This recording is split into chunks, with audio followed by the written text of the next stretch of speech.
Hello all. This newsletter is entitled A Mystic's Midsummer Musings. Once you get a taste for the real soul food, junk food loses its flavor. It starts with a quote by Rumi and a link to more of his quotes. Quote, let body needs dwindle and soul decisions increase. Diminish what you give your physical self, your spiritual eye will begin to open. Here we go. To kick off your fullest enjoyment of the season, let's start with some sorely needed good news. On July 28th, Jupiter, the Great Benefic, stationed retrograde in action-oriented Aries, with an auspicious new moon in warm-hearted Leo in attendance. This means that the planet of good fortune is encouraging us to go within, to rediscover all the hidden treasures of what truly feeds our souls, rather than endlessly seeking to fill ourselves up from external sources. Here's a story that exemplifies the energies of this transit. Personal story. Many moons ago, I was having lunch with a dear friend Jerry at a lovely outdoor cafe. The backstory is that Jerry, at that time in his late 50s, had been clinically depressed and on various medications for decades. However, over the last year or so, the drugs had stopped working even at the highest doses, and the last time I saw him, he had fallen into a deep pit of despair. So, with my encouragement and the support of his psychopharmacologist, Jerry had fully weaned himself off the pharmaceuticals over several months and successfully switched to taking SAMe, S-A-M-E, well known in Europe as the most popular nutritional supplement for depression.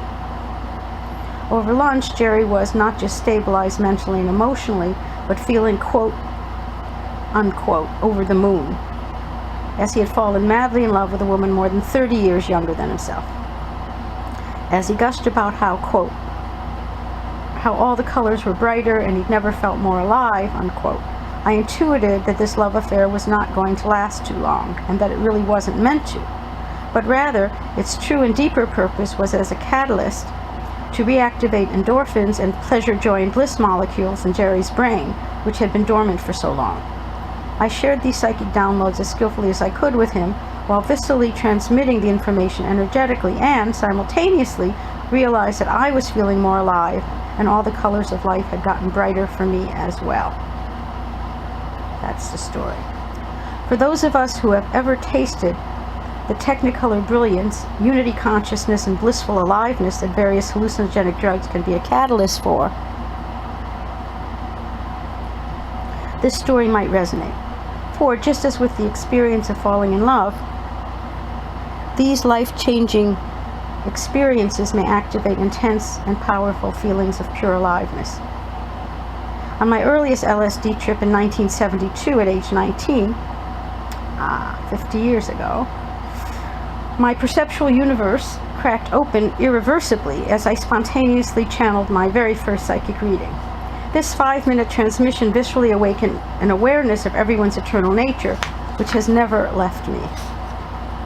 Furthermore, as my soulmate and tripping partner Jim shared later in an interview, quote, Joan's psychic abilities appear to have emerged fully intact from her past life development, unquote. I can honestly say that I've never come back from that trip. In fact, I'm still on it.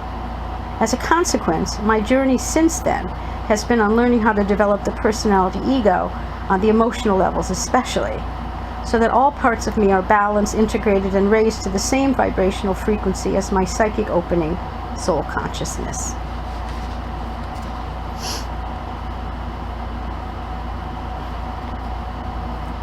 But alas,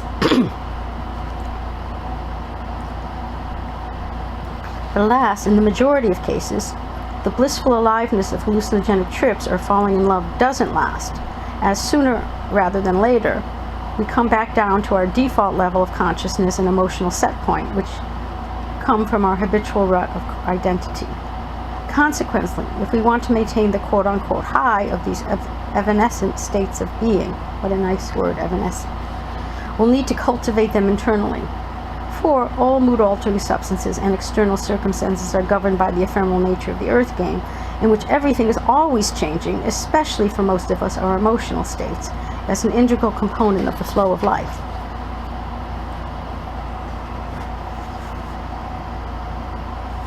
This was proved to me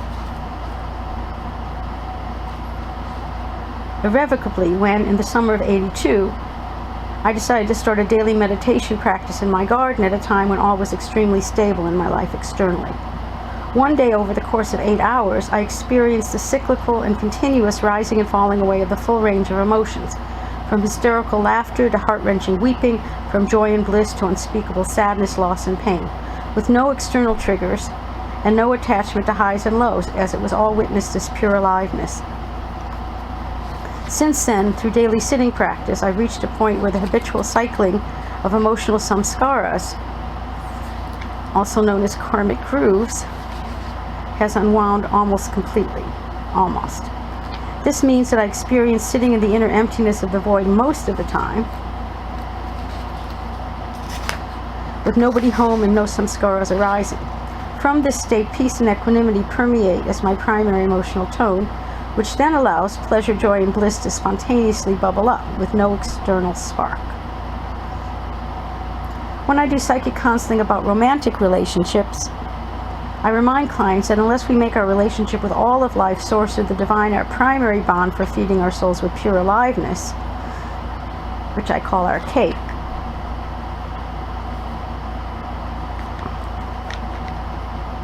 and allow any romance to be the delicious icing, we're setting ourselves up for a lot of heartache. For while we're entitled to have a preference for being in partnership, icing does tend to come and go, but we'll always have our cake. This stance allows us to be more resilient, anti-fragile, and flexible in the flow of life, and not quite so devastated for such an extended period of time when icing becomes, at least temporarily, unavailable or in a form or flavor which we resist.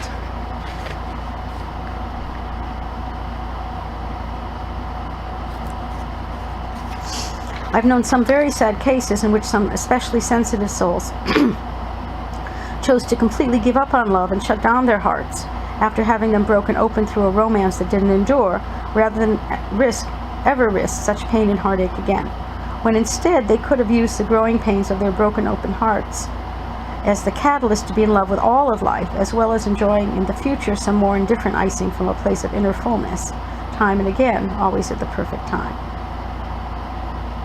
For instance, in 2005, I initially went into deep shock when a long-term relationship ended without warning, or at least without my choosing to focus on any warning signs. Nevertheless, within the course of one day, after continuously repeating the mantra, which came to me spontaneously, quote unquote, I'm stable at the core, and doing some standing qigong to ground, I was really feeling quite at peace.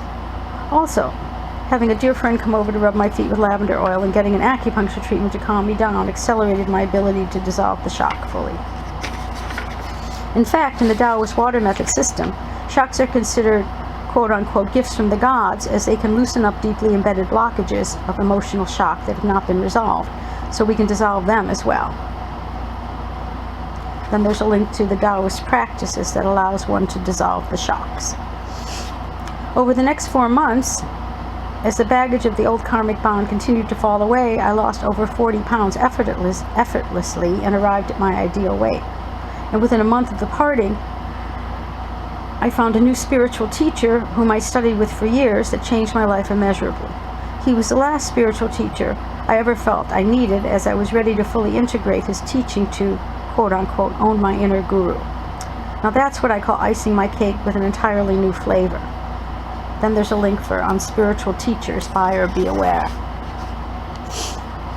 Especially if one is coming off the shock of an ended love affair. Buyer be aware. As I always like to say, we're all made up of the same co-creative source energy, and this energy is made up of pure consciousness.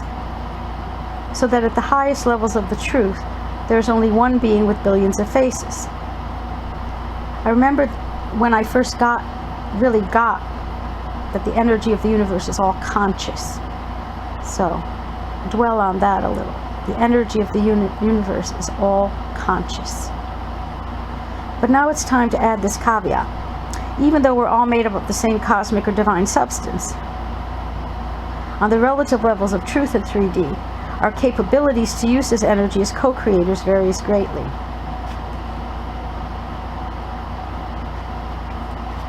This is dependent on many factors, but especially on how well we've healed and unwound our allotted karma, aka limiting beliefs and ruts of identity we're playing out in any given incarnation.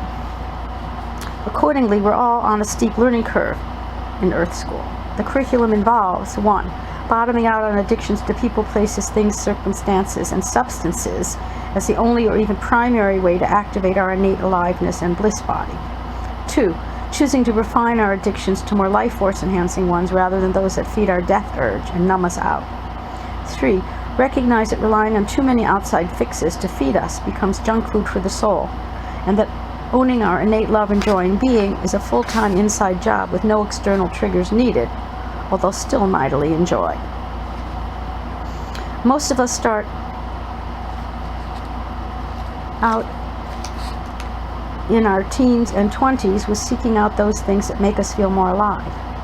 For me, it was a judicious use of consciousness expanding drugs, as well as a not so judicious fascination with life-threatening adventure sports, and for the cherry on top, enjoyably spinning as many plates in the erotic romantic area as my psyche could tolerate, and then some. I bottomed out on mood-altering substances to feel more alive after they turned on me and put me into a downward spiral when I got sober at 27. And then, through my 30s, I hit another bottom when I realized I had an addiction to sick excitement. Another way of saying that is as drama, addiction to drama, or level 5 rapids versus calm waters emotionally. Through intense relationships of all sorts, from friends and clients to lovers. For more, please enjoy my memoir, Cosmic Sugar and the Amorous Adventures of a Modern Mystic. There's a link to that on Amazon under the pen name Leela Jones. While unwinding this last self-destructive addiction, I chose to study Taoist and Tantric energy arts as more refined vehicles to activate my innate inner aliveness, which has worked for me on this learning curve I'm still on ever since. Ultimately, we're here to experience pure aliveness, regardless of external triggers, whether pleasant or not so pleasant, from an inner owning and attunement with what has been in us all along.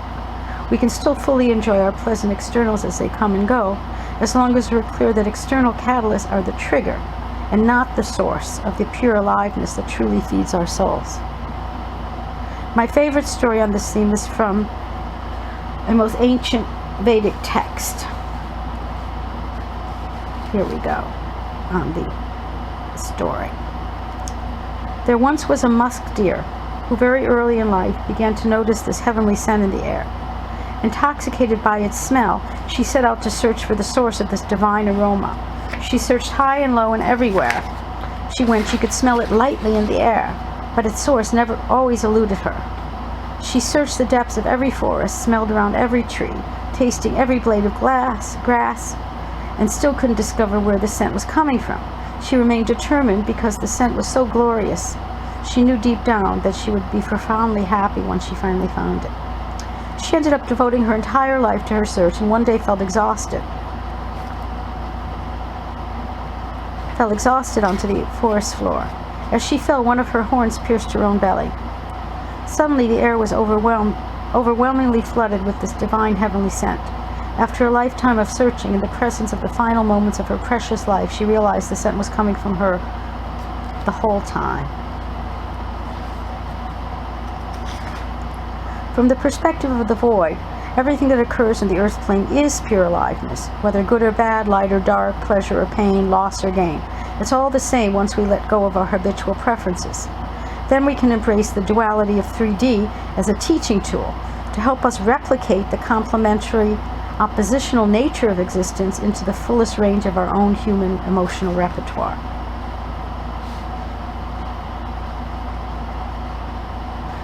This happened to me while going through a divorce at age 33. I experienced viscerally what I had always feared most, someone I loved stabbing me in the heart. But amazingly, in the midst of this pain, I realized I'd never felt more alive. Exclamation. I'd never felt more alive. Since then, it has been the same with other physical and emotional pains which I'd previously felt with fear or aversion. including excruciating toothaches and scary surgeries. In the midst of these events, I was surprised to find out, once I let go of resistance to what is, I never felt more alive.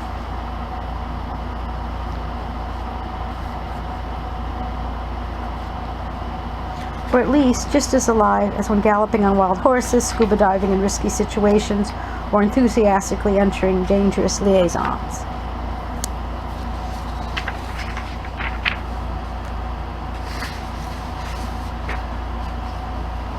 Over time, our journey of conscious awakening becomes one of choosing to unwind our addictions that have become, through their habitual use, merely junk food for the soul. This includes a daily dose of quote-unquote recreational drugs or quote-unquote social drinking, which not only softens the edges of reality to numb our consciousness, drive, and ambition, but over time create a stagnation of life force energy so that we're sleepwalking through life as a form of living death or hell realm. And I know a lot of people like this. Don't you?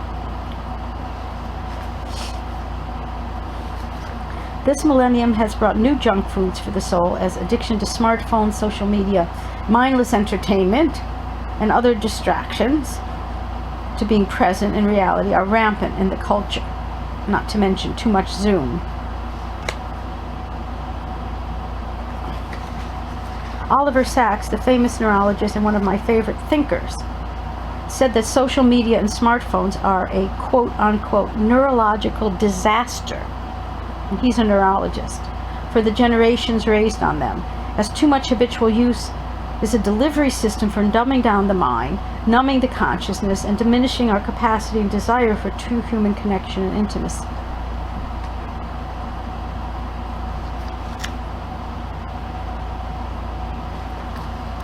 Added to this, the daily use by millions of people, especially teens whose brain development is still a work in progress, of new and powerful levels of high THC marijuana does little to feed the soul. Sadly, its chronic misuse is effectively devolving our culture through lowering the mentality of the mass consciousness, already the lowest common denominator, to a new low of a more zombie-like level of automatons than ever before. And there's a link on the nature of addiction that's only human. The most important impactful transit affecting us throughout July and August is a very rare triple conjunction of trickster of awakening Uranus with the node of destiny, North Node of Destiny, and Mars, and safety and security loving Taurus, exact on July 31st, which is the day I'm sending out this newsletter to subscribers. This planetary event last occurred in Taurus in 324 BC, I think the time of Alexander the Great. And this time will be challenged in a square by karmic teacher Saturn in Aquarius. Every single one of us will be forced by global and local political, economic, and now especially climate circumstances to change the habits of a lifetime, our lifestyles, and what we have come to consider as our essential entitlements.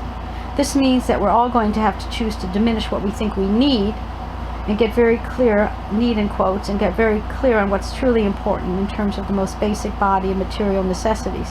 Tighten our belts in spending and keep things very simple in terms of our wants, desires, and indulgences going forward. So while we need to preserve our personal security and resources going forward as best we can in this crucial time,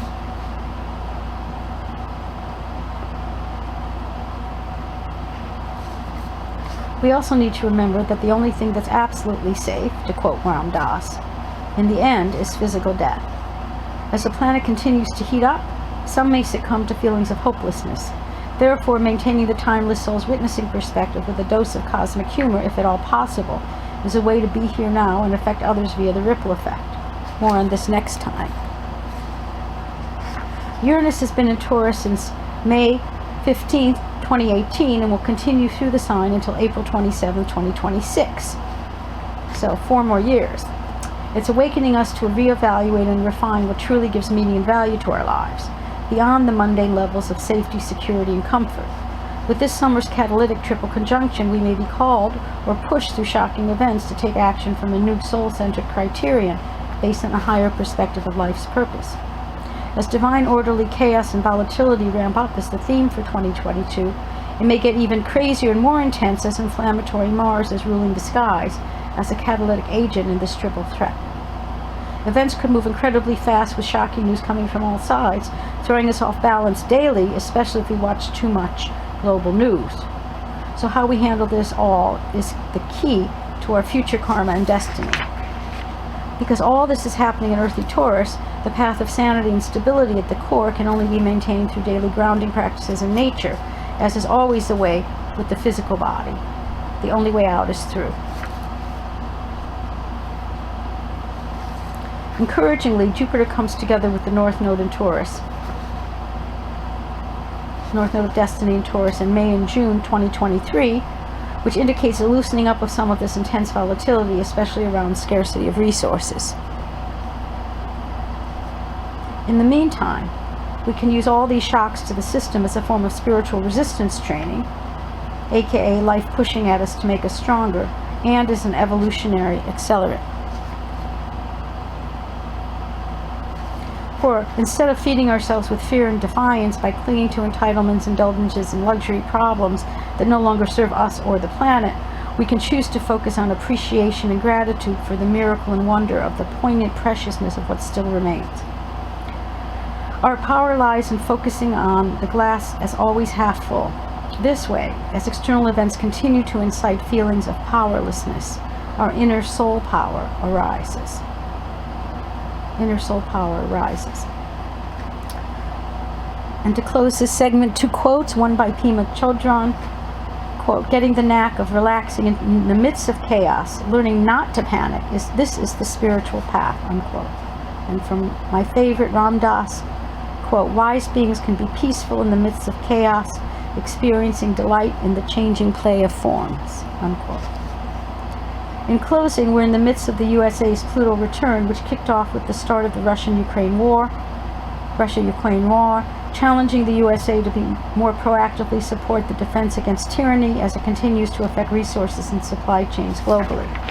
And now, many of us are still reverberating from the shock of the reversal of Roe versus Wade. I would say most of us, the majority population, are reverberating from the shock of the reversal of Roe versus Wade and girding ourselves for action by exercising our voting rights and supporting organizations like Planned Parenthood. This reversal is what I call a spiritual cha-cha. 2 steps forward with the defeat of Trump, and now 1 giant leap backwards. But I trust that with 2020 hindsight, we'll see how this temporary setback lit a fire under more than enough of the mass consciousness to flip the switch towards the light in the elections to come.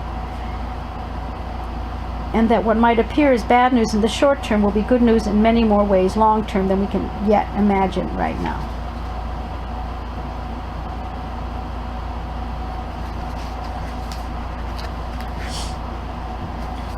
When I do health readings, it is repeatedly clear that our personal body karma arises in ways that no lesser shock or challenge in the form of illness or accident could have gotten our full attention that a course correction is indicated. So too in the body politic, no lesser shock and challenge than the reversal of Roe versus Wade would suffice to get our attention, to rise up out of our complacency and stagnation, to take action for a course correction aligned with life, liberty, and the pursuit of happiness as espoused in the Declaration of Independence. This Pluto return will be going on for years.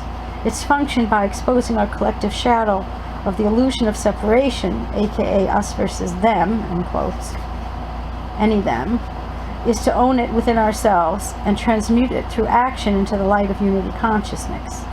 It is the most transformational, powerful transit there is, and it's this Pluto return, and its deeper purpose is to help the USA awaken to its fullest potential on all levels, like a phoenix rising from the ashes. And there's a quote by Rumi with a picture of my new garden.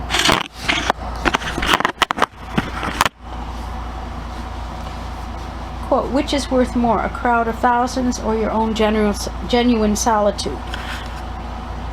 Freedom or power over an entire nation? A little while alone in your room will prove more valuable than anything else that could be given to you," unquote. In summation, our souls truly thrive on pure aliveness as our food of choice, Pure aliveness is our food of choice and have no preference for the package it comes in. This means that volatility, chaos, insecurity, heartache, death-defying adventure sports, life-threatening illnesses, near-death experiences, and dangerous erotic entanglements all truly ring the soul's bells. And conversely, junk food for the soul, which will do no permanent harm if partaking of occasionally as a treat, has the characteristics of anesthetizing us and creating a buffer between us, others, and life, and over time regressing us to a point where we lose any capacity to be emotionally present and instead make our ever-deepening addiction to our numbing agents our primary relationship. Jung described the craving for alcohol as a quote-unquote low-level search for the divine. This could also be applied to any lower chakra addiction. How exciting to choose to get on with our spiritual vocation as seekers on the highest level search in town, especially since its destination has been inside us all along.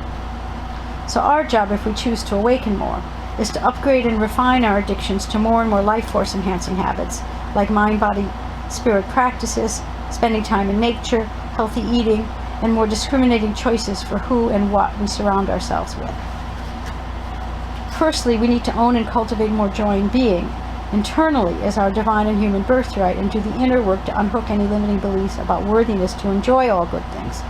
Then we can stop allowing our monkey minds to sabotage pleasure, joy, and bliss when they do arise, whether by external triggers or spontaneously by being at peace with what is.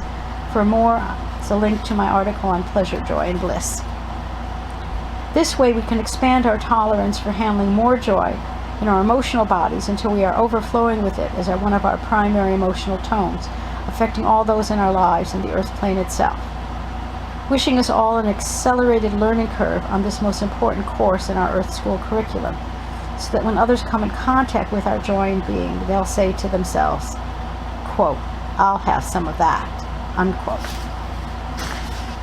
And finally, a quote by Rumi: